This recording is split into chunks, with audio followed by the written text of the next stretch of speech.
Okay, so welcome. What you can see here on the screen is something interesting. So we're in the esophagus. We're in the esophagus. A patient has multiple endoscopies and an endoscopic resection. And we're talking really about this here. So this is a combination of a scar and probably a residual granular cell tumor of the distal esophagus. So we are in the esophagus at about 33, 34 centimeters down, just about a couple of 5 centimeters maybe above the gastroesophageal junction. And this was 2 or 3 years ago resected. It was relatively large at the time. The resection margins were positive, and then the patient was lost to follow-up. And so I think this is an evidence-free zone about what you should be doing. But let's first look at the endoscopic features. So looking at it in white light, it's paler than the background. Usually it presents as some sort of mass in the esophagus, which sometimes can interfere with swallowing or cause a patient dysphagia. In this case, obviously not. Then we have the appearances of the mucosa. So in this case, usually what you see on the mucosa is simply a reflection of what's happening underneath. In this case, you have also got scarring present. So if we look at the, if we look here under BLI or blue light imaging, we see probably scarring at the 6 o'clock, and if we can zoom in, maybe we will see that better. So probably this is scarring right up onto the lesion, which then exists up here in the 12 o'clock kind of position in the screen at the moment. And that's maybe the appearance of the granular cell tumor there, like sitting just still in the submucosa. So the question is, what technique do we need to use to remove this, or do we need to remove it at all? And of course, there is an argument for leaving it alone and observing it. There is also an argument for discussing with the patient what they're going to do, and this patient has chosen to have it resected. So we can debate the pros and cons of that for a long time, but let's move on to resection techniques. So we are planning, therefore, to do ESD for this about 10 millimeter lesion. But we're going to take a wide margin and make sure we're not getting an R1 resection again. And we have to probably accept that we cannot make a tunnel under this, which is actually quite a nice technique to remove these things in a standard way. And sometimes you have to take the mucosa as well, sometimes not. But in this case, we will mark the edges of the lesion, and then we will remove it with ESD. So step number one would be to take a endoscopic knife. In this case, we are combining the use of Fujifilm endoscope, the EG760Z zoom gastroscope, with a endoscopic knife, the dual knife J1.5 from Olympus. The scope has a cap on it, which I think is important here. Tip out, please. And we are using Irby soft coagulation on the VIO 3 5.2. Thank you. Tip out, please. So I think the key here, because we have had R1 before, is not just to go very close to the lesion, but to mark away from it. So we're going to do that now. We're going to stay off it here. Because, of course, with fibrosis as well, the edges of your resections they can retract, right? So you're not necessarily, you might think, oh yeah, David, here you go with a massively wide margin. But actually, you know, we don't want to fall in. What's the point in doing this if we're not going to get it R0? Are we going to get dysphagia from this? I mean, that's the other thing you have to be thinking in the esophagus. Are we going to cause the patient to have a, you know, dysphagia because of the stenosis, right? Or the scar that I make afterwards. And in this case, not with that degree of resection. Although if the lesion's bigger, you have to start, you know, playing with the probabilities of the chance of getting a stenosis versus that. What are your thoughts here, Zan, if you're approaching this lesion by yourself? By myself? Well, indeed, like you said, marking it first. You might think that at some point you will do the circumferential incision and it might be very obvious, but like you said, the edges retract. It makes the assessment again very difficult. And this is not a very obvious lesion. It's not like a typical adenocarcinoma or a typical squamous that is more visible. Indeed, in the SD, you do see features of scarring, but it does not really look very stuck down. So I do think tunneling... But that's an interesting question. So let's talk, we're about to inject. Where would you inject here? Would you inject here?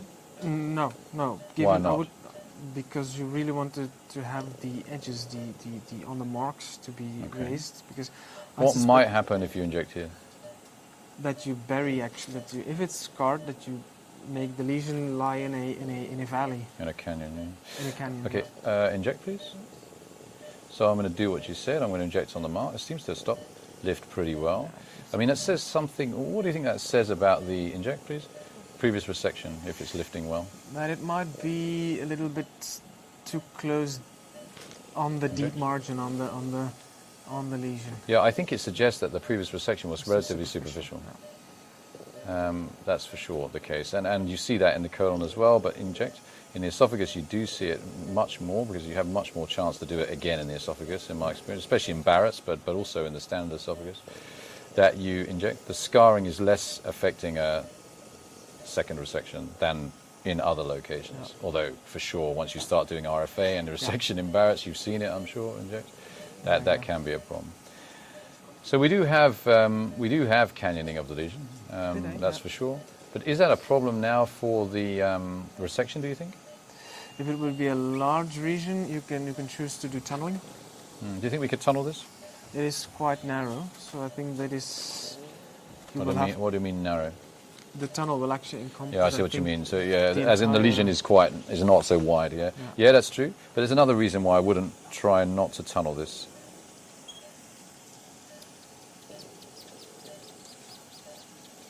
What a tunnel is pretty bad at. Tunnel is pretty bad at... If there's fibrosis. So tunnels for fibrosis are really not your ideal thing. You do see me doing tunnels a bit, I guess. You see me doing it for cancer.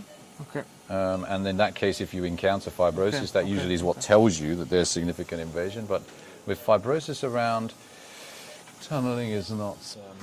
it's not the most ideal. Can we go to dry cut, please? So we're going to use dry cut for the incision. There's a little bit more coagulation than endocut. So we have dry cut 3 and then spray coagulation 4. We'll see whether we need that or whether we'll use precise. And I have switched a little bit to using precise in the esophagus. So the key, I want you to watch this and I want you to tell me what the key features of what I'm doing are, because I know you know that. But those people out there, maybe they get something out of you trying to break down what I'm doing. Okay. So now, while you enter the mucosa, you see that you have the slightest amount of pressure. And when you apply the pedal, you see that little jump of the mucosa jumping up. And then that's a sign that you're completely through. If you're not completely through the muscular mucosae, then you have a little bit of a impression, but not really that mucosal jump. That's a very interesting observation that we should return to later. I mean, it's also very interesting what you say about the muscular mucosa. So do you see that here? There, you can actually discern it, I think, in the center. You see a little bit of a splaying of like two edges. At the top, you mean? Yeah, just at here. You mean? Yeah, at the interior. Yeah. But it's not remaining here, right? So this is a submucosal plane, and he's right. Up here, you can see the separated muscular mucosa. But it is something to watch out for. Close, please.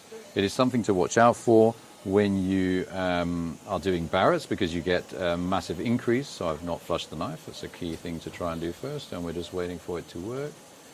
So we can use the knife to inject this part, I guess, not needing to put the injector down, although in this case maybe the injector would have saved us time. And here as well. Okay, open please. So what about the marks? Where are the marks in this situation? Are we kind of... One, you have to guide beyond the marks, so a bit wider than the marks. That's a nice guide to be absolutely sure about your resection margins during resection, but also afterwards. If you take a picture of your specimen, what I think you should do if you do these things, you can clearly see the marks, and if you see every mark on the post-resection specimen, then actually you can already tell that the horizontal margins will be negative. Well, as long as your imaging was correct. So I think your imaging is a critical part of it. Yes, absolutely, I agree with you. You must ensure that all marks are on the specimen. But of course, if your marking was bad, then your horizontal margins can still be positive. So what do you think about when training in ESD? What do you think about trainees being allowed to do the marking? The marking is something that is maybe a bit lower impact than Close. the actual resection. So if you see that, and also marking can be like kind of an exploration of the easiness of reaching the circumference of the lesion. So if a trainee is able to nicely, quickly, and correctly apply the marks, then probably the access to the lesion Open. is within the realm of abilities of the trainee. That's one side of the coin. What's the other side of the coin if the lesion is potentially invasive? Well, As the trainer, like what's from the trainer's... You've nicely, I think, outlined it from the point of view of the trainee. What about from the point of view of the trainer? If the lesion is potentially invasive, do you want the trainee marking it close? Definitely not when you're not present. Okay. So Well, say that you are present. Is that still something that is... I mean, maybe I'm being unfair on you because you've not been a trainer of ESD, but the point is, open that. Of course, if you do the marking as the trainer, then you have, lost the information that you've nicely described about the ease of doing the margin, but you've gained the information that you and the trainee have a common language to speak, and that is stay outside my marks, right? Because if you didn't mark it, there is always the chance that you missed what they did or that their interpretation was wrong. True. So I think, there are pros and cons. So you see here nicely the muscularis mucosa. So on the right, a submucosal plane, and on the left, a remaining muscularis mucosa. So how would you approach this part? I would inject around it just to be sure that you have a clear That's a good start, So inject around it. submucosal plane. If you would do this with spray or with precise, I don't think that it will cut this nicely. So what would you do that with cut, would you? With endocut or maybe with precise, that might... Open? But this also looks like a bit of a vessel, so I this agree. is another... So could do with a bit of spray, couldn't it? Yeah, this could do with a bit of spray, Or whatever you decide to, whatever you're using, swift coagulation, maybe you're using in your, not you, but other people. Okay, and then we have so what should we do about this? So on the edge here is a blood vessel, close please, is bleeding. Should we leave it or should we do something about it? I would treat it because it will make the interpretation of your plane very difficult. Okay, what are the options for treating this? First, with the spray, just if you stay off the muscle. So should I open the knife or close it? In this case, I would leave it closed. Okay. And with how close should I be to this to treat it? Well, just not touching it. Okay. So let's try that. See what happens. One press or? I would do not a tap, but one press. Yeah, a bit. Like that. And another one. It's just not really treated completely. Okay, that's one approach, I think what you're saying, and absolutely I'd probably try it first. But another approach is, now that we have it, open please, is to get underneath it, because that was kind of just a bit destructive. Maybe lift it up a little bit and see what happens when we just gently cut through it. Close please. Okay, we cause bleeding, but maybe we now have more of a focus. So right now... It appears that the bleeding arises from the mucosal sides. Probably under here, I think. Yeah. So again, a combination of those techniques was needed for that.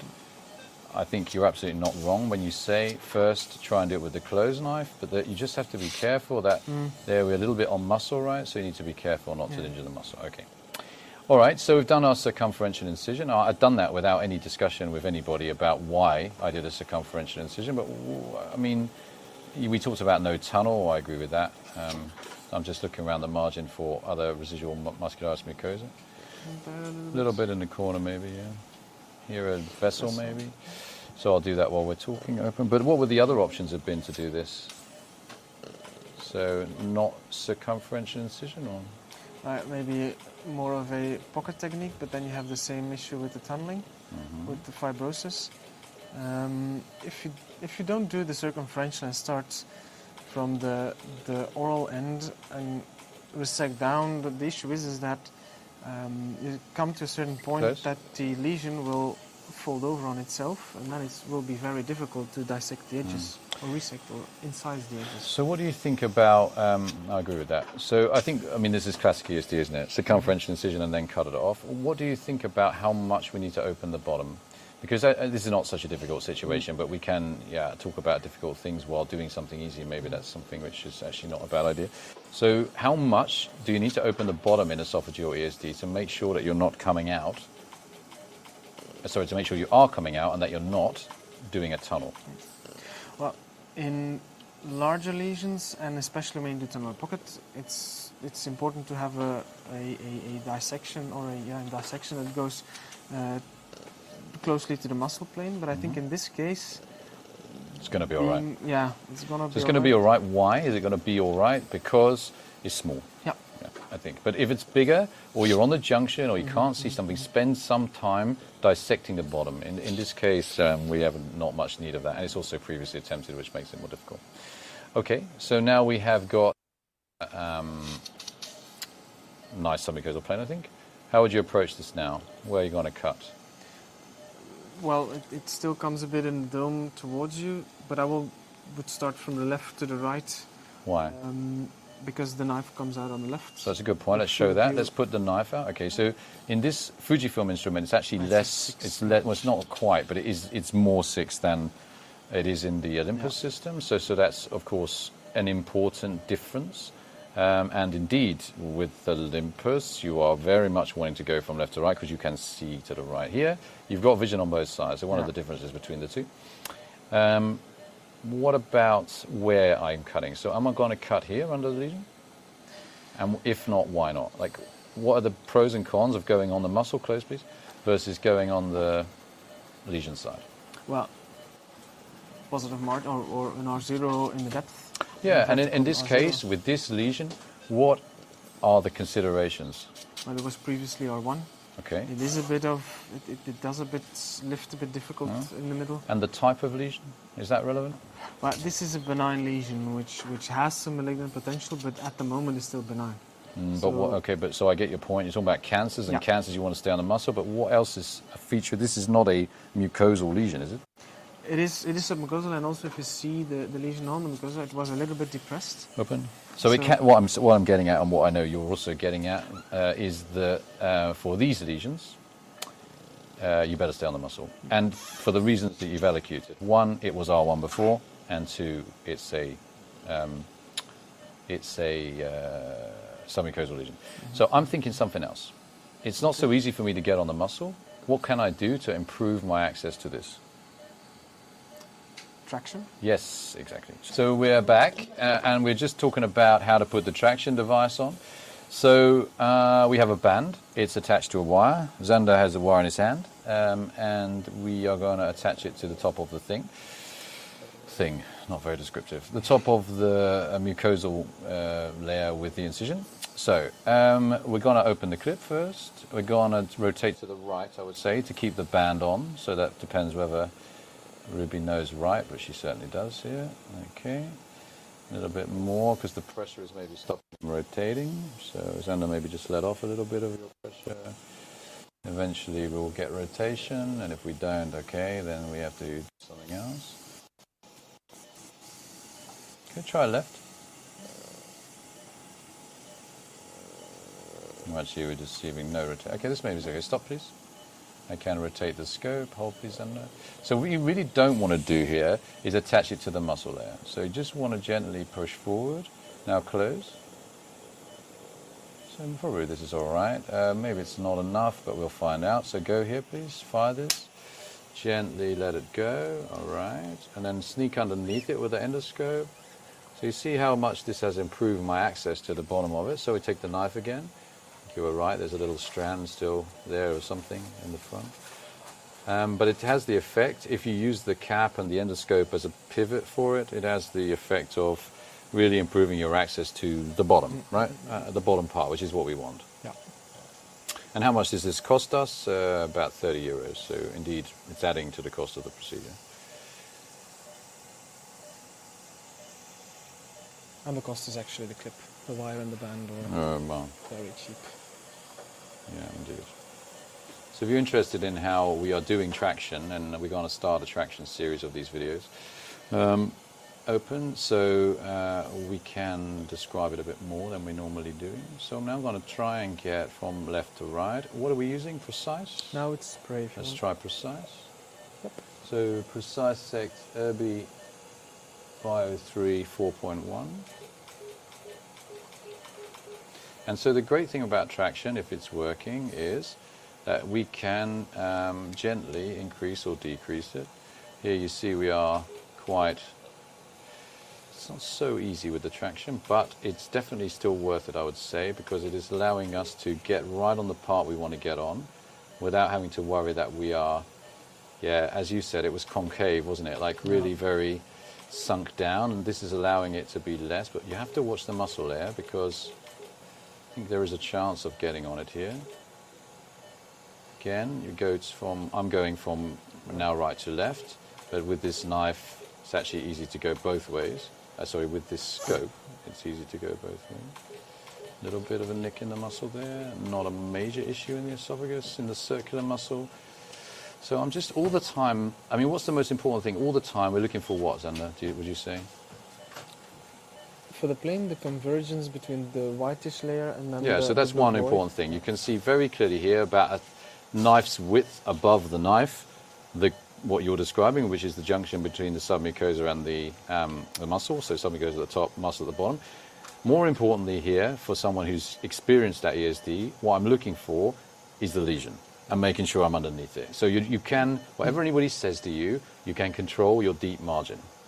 But to control your deep margin, you need to know what the lesion looks like. Well, I think we already know what it looks like. We can see some fat globules there in the 12 o'clock of the image, but we cannot really see any other evidence of anything. Yeah. So I'm happy that I am not cutting through a lesion. And you must keep on reassessing that because I think a lot of people's problem with ESD and R0 is that they don't believe or they don't know or they don't understand that you can use the endoscopic appearances to tell whether you are cutting through a lesion or not. More on that later from this research group. Okay, so we have here got the ability to go left and right. This is nice. And again, can just swivel. So what, if you have to describe to someone from Mars, and what I'm doing with my hand here, like how if someone's blind, I wouldn't recommend this, of course, in that situation because it would have its other difficulties, but how am I controlling the scope? So primarily is the right hand doing small clockwise, counterclockwise torque? Yes, definitely. That's so for sure that's true. actually following the curve of the circle, the semicircle from the muscle, and then adjusting the depth, as you will, actually with your big and small wheel. Mostly small wheel, I think. Yeah, I think it's mostly small. So in the esophagus, it's for sure movements of your left and right of your right hand. And it's also a little bit of up, down, but mostly smaller. So I see I have a bit of MM here. Yeah. Just, you can really nicely see it, beautiful imaging of it here. We can just see it attached to the MM, probably of the mucosal side. And it's just, so it needs separating because otherwise we are not going to be able to continue well here. So if you open up, please. And then we go here, a little bit up here. So we take the precise. Go a little bit up, and then, okay, you see how that moved there? That's freed that side a little bit. That's what we wanted to do. I think there's maybe a little too much traction. So we can gently tap away at this now, see where we're going, okay.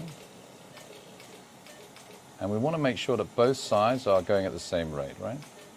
Because if I do too much that side, I will lose the effect of traction. So again, this side is held up by something. We could go this way, but we'll end up injuring the mucosa. So better that we take the knife out, come this way, so that we know we're on our edge, right? And I can use the three-dimensionality of this side to sneak the knife in here, pull it back, and then, okay, what do I have here? Not so clear, but I think it's okay to come in and just work this edge until we're sure that this edge is okay, right? Because otherwise the traction is holding up on this zone, right? So you can get behind it. A little bit of pull back, a little bit of lift up. Again, same thing. So you see we're opening it nicely. It just needs a little bit more. It's very, very floppy because of the position of this. Is that some lesion in the edge? Probably not. It's just there's quite a lot of fat in this zone in general, isn't there, Close? Bit of injury to the mucosa there. Okay, so it seems to be going okay. I think we're well and truly under the lesion. Yeah. We're working right on the muscle, open. course, this is not the case if you're trying to remove a benign mucosal lesion. You don't need to do this. Okay, a little bit into the muscle here. You need to go out a little bit. Is that a little bit of fibrosis that you just see, like the tiniest amount? I don't think so. I think that's just amalgam off the knife. Okay. From me incising the mucosa with a non-cut current, to be honest. Okay, so now I'm going to push in a bit. I want to maybe think that actually the traction is a little bit too much, so we can release it a little bit. This is easier now. Now we have this edge in view. I'm going to come up here, but the angle is not so easy. We want to go on this edge again. So I pushed in, and now I can access this zone. I can do that again because that's really helping what I just did there. You saw it open up completely. Again. See what I'm doing? I call it working the edge. I'm just consistently opening the edge so we can see what's happening.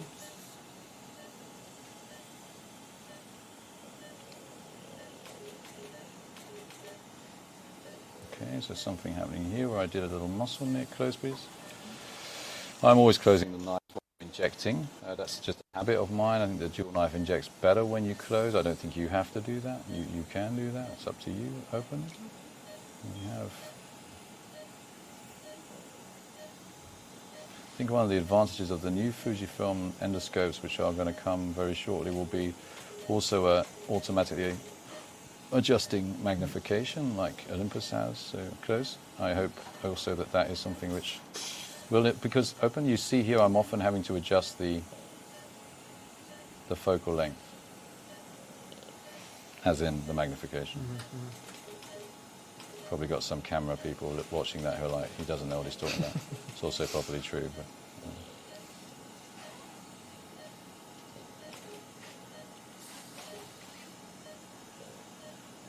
So here, there is a suspicion that there's some sort of thing going on there, up there, right?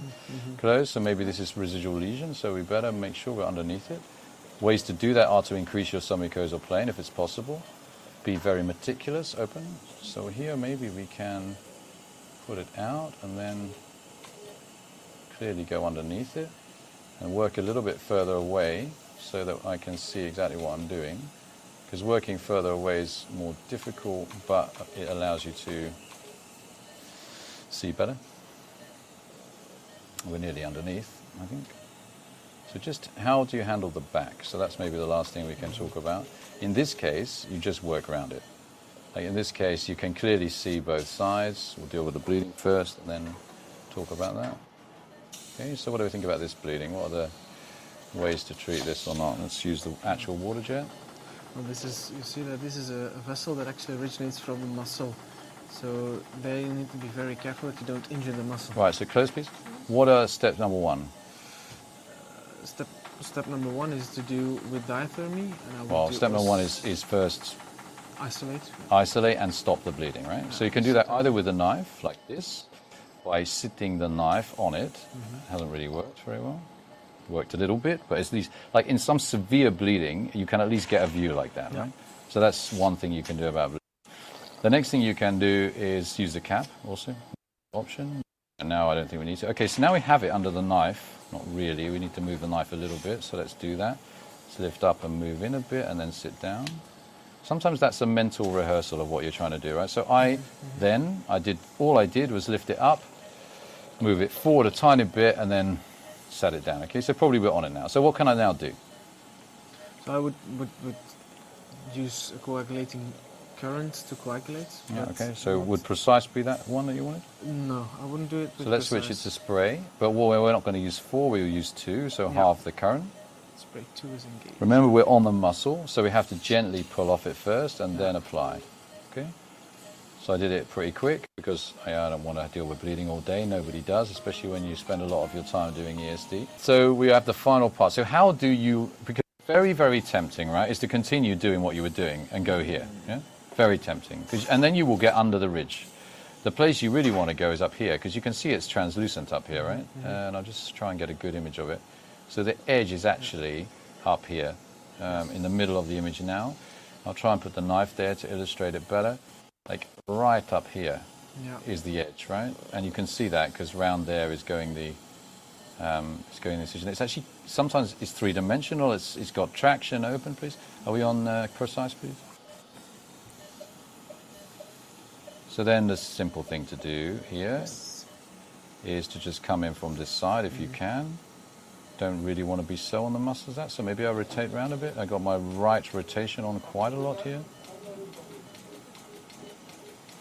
So it's like you said before, engaging it from the edge, putting your knife again in between the at the cutting line, and working like that. Because indeed, it was quite tempting to keep dissecting in the nice blue. And when you start, this is a source of, for me, a source of extreme frustration all the time, that I couldn't understand this part. So you can see it very clearly here, where the knife is. Sorry, maybe we can get a bit, where the knife is now, at the 6, it's a direct cut up the mucosal incision from there, but it's very tempting to keep on going down there. Open. And in the esophagus, that is all that you need to do to get the bottom off. It can, of course, this is quite an easy situation. Can be much more difficult than this, at which point you will help yourself if you have done more dissection at the bottom. Okay, and then just putting the traction, you can see how much it's helping, because it is allowing me to just precisely cut the end part off. And again, just that. And so then I think another part about your immediate thing is give an impression about how the chance of having residual lesion on the defect. We can also see that, right? Not only can you see on the specimen, if you take it out and pin it upside down, you can also see it during the resection, and you can see it afterwards. So all these things should be in your mind about R0 resection and tissue resection.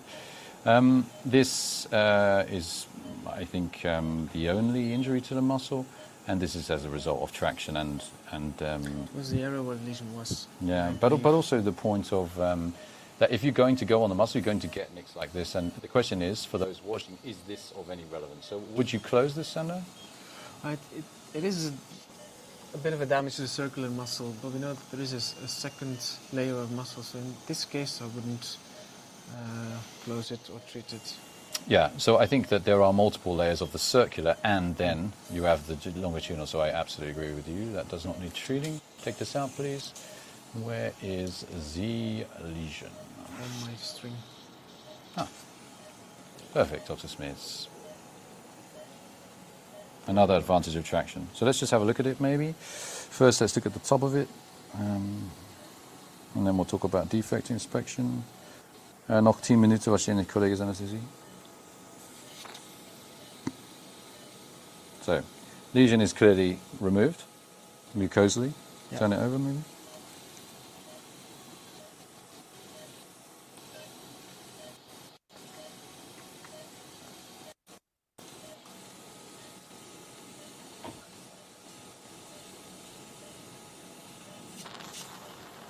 You think about that. Very hard to see anything, isn't it? Could be a bit of coagulum or a bit of fibrosis. Well, I think the lesion is in the middle. It's a bit like an egg. Yeah. But the egg white, which you can beautifully see at the 11, 9, 7, 6, even 5, is disrupted by the fibrosis of the previous resection in the 1 to 5 o'clock arc. So I think this is removed, but of course the proof is in the microscopic pudding. Okay, and now you must inspect your mucosal resection defect or your submucosal resection. Can I have the knife, please? It's of course important that you don't leave bleeding vessels. I don't think you need to, knife please. I don't think you need to treat things that are not bleeding in the esophagus, like big vessels, non-bleeding vessels. Don't know of any evidence for that. I'm not doing that routinely. So what about other things? So we talked about the risk of deep injury. We talked about that area.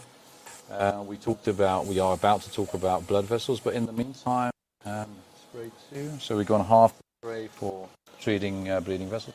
What about, what else? What other things are you looking for in this defect? So we talked about residual lesion. We talked about the muscularis propria layer. What else? like you see now, the edges, blood vessels that are cut, but Transected, yeah? yeah, cut but not or transected, but not sufficiently coagulated. Yeah, so okay, not that's whitened correct, yeah. enough. Maybe also the spots of yeah, we'll call it bruising, like a pooling of blood, like you saw, maybe a bit more orally, to see if there's a reason you think. But Let's go back to that in a minute. That's a good point. And something else?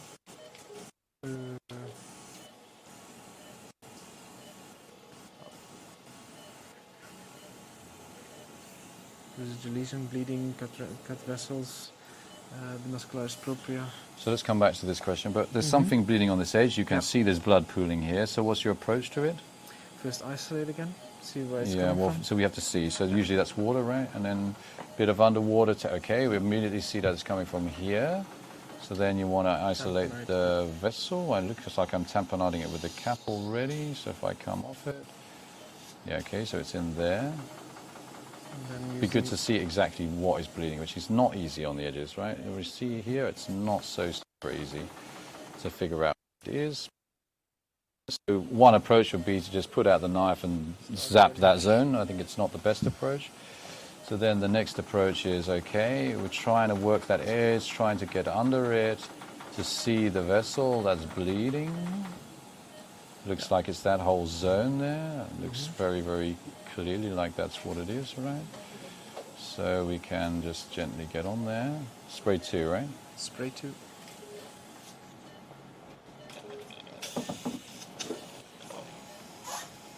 And then we can take up the left corner as well, right? Yeah. I think if you can be precise about these things, you end up having much better outcomes. Okay, and maybe this has stopped bleeding now. Looks like it's still bleeding a little bit. So again, with water if you're not sure. So people might be worried that that is a problem, but I think it's just a bit of submucosa still remaining on that side of the lesion. There's relatively maybe a big vessel under here. Like this whole zone is potentially a larger vessel, so okay. Can treat that too.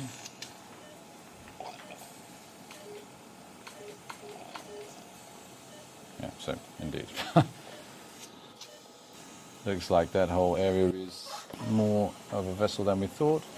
So maybe we want to inject that zone, and then probably we're going to have to treat the whole thing. So here we go. So we must be careful. You can see circular muscle under there. So this zone is at significant risk of causing major problem, I would say. So let's see what we can do with a knife. I'm still not certain that we can control the situation with a knife, but we'll see. There's another thing that we could do here, and that is snare tip soft coagulation. Maybe this would be a safer approach. Take a snare, any snare, snare master of 10 millimeters, 15 millimeters. And the reason is because the direct application of the spray to the muscle layer is maybe not so super safe, so we can switch to soft coagulation with this. So we're back on the soft coagulation and then apply that to this area. What do you think about the fact we haven't seen much fibrosis here? Tip out? Again, I think it was the previous resection was Tip out? a bit on the superficial side. It's also been a couple of years. Could that be a contributing factor? A bit more? No. Normally, scarring is not going away. The appearance of scarring maybe goes away, but the submucosal the submucosa does not become less scarred, no, in my experience. Okay. So we're still struggling with this. What are we going to do about that, Dr. Smith? So we try to tamponade the bleeding first. We see that we probably have tamponaded it here. Take the water out. Try to apply a relatively liberal amount of soft coagulation. Do the water off here. See what we have. We are in the territory of The grasp. yeah, I do think that, because we are also having a muscle problem here. Yeah. So we don't want to make a hole with our coagulation efforts. I'm not necessarily sure we need the grasper, but we may need to clip this afterwards. There's too much snare out. Yeah. Okay. And then just this right-hand side, what is still happening here?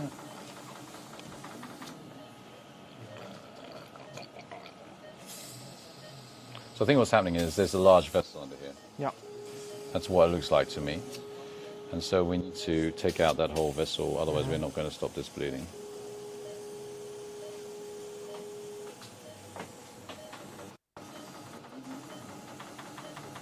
I still see something here, right? So probably at the 6 o'clock now, coming straight down, and you can see it on the right-hand image, is the target vessel. So let's treat that as well.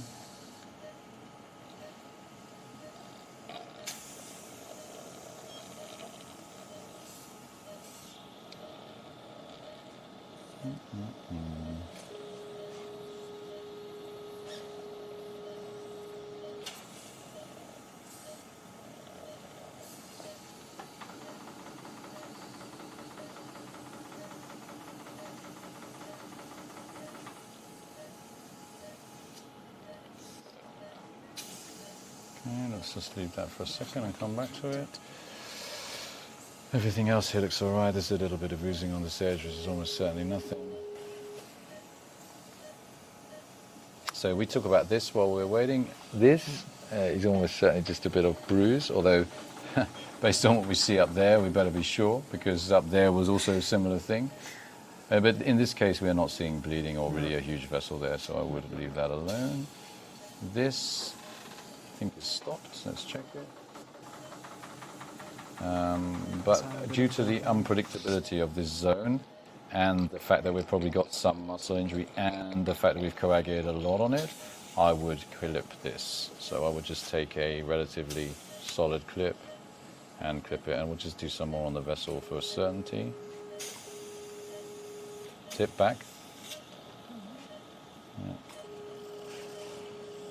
Okay. All right. Let's take a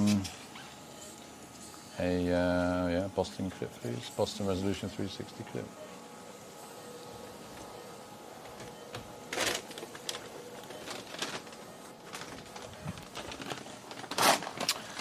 Okay, so when assessing a defect, bleeding vessels, nicely had a nice demonstration of multiple types of those here. Another nice example here of potential muscular injury where we're not sure because of the coagulation artifact, so then I'm going to close it. But the other version we saw, we're not going to close. We talked about residual lesion, and the other thing is stenosis risk. Open, please. Okay, yeah. So stenosis risk here, how do we determine stenosis risk? It's, well, it has to do with, for sure, the circumferential extent of the lesion. Also the origin of the lesion itself. Slowly close. It appears to be more prevalent with malignant lesions rather than benign lesions, probably due to the depth of resection, but also the length of the lesion is also an important factor. Yeah. So I think percent circumference is, of course, important, the most important factor, but indeed, of course, length, instinct. The, for sure, the length of the resection and the total area of the resection, so the total area is probably a big determinant. In this case?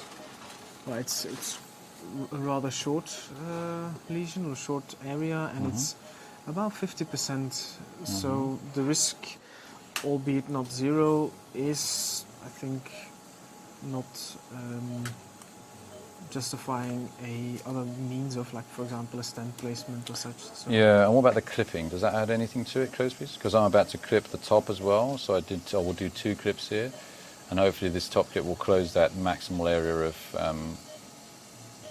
But I mean, is that something in your view that is maybe contributing? In this case, it's just 2 clips. You're not really to the right of it. Open, please. You're not really having to approximate. Left. A huge amount of tissue. I think in this case not, but if you have to close like a big perforation, you have you grab a lot of tissue, there may be, and it's in fact muscle, then it could be an issue, but then you see it immediately that the diameter is decreased. But in this case I think it's slowly close. Will be fine.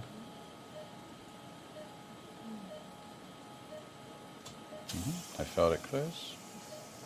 Nice, very good shoot. So you might find that this clip that I just did has dramatically decreased the size of the lumen. But is that relevant, the mechanical closure? Because I've mechanically closed that area that was bleeding, right? So I think we've successfully closed that. But the question is, should that impact what we do now? Or? I actually don't think so. You know, those clips will fall off. Exactly. So it's the percentage coagulated area, I would say, and the mucosal removal. Okay, and then fine. So I think we discovered everything. And then the final thing, if I can take off this button, which is not so easy, is to do what? Empty the stomach, assess for other lesions. Yeah, I think we did all that first. You should do that first. The emptying of the stomach is very, very important because we were talking about this earlier about patients waking up and vomiting. A load of blood-stained fluid is not a very good look for you as a resectionist. It's just a whole load of frustration that you and the patient don't need, nor does the anaesthetist or anybody else in the department need it, and it can be avoided, unless of course you have bleeding, and at which point you want to know, can be avoided by removing the fluid at the end of the procedure. Yes. I have a little bit of resistance on those clips. We just have to be careful, but they look fine. Okay. Thank you very much for watching.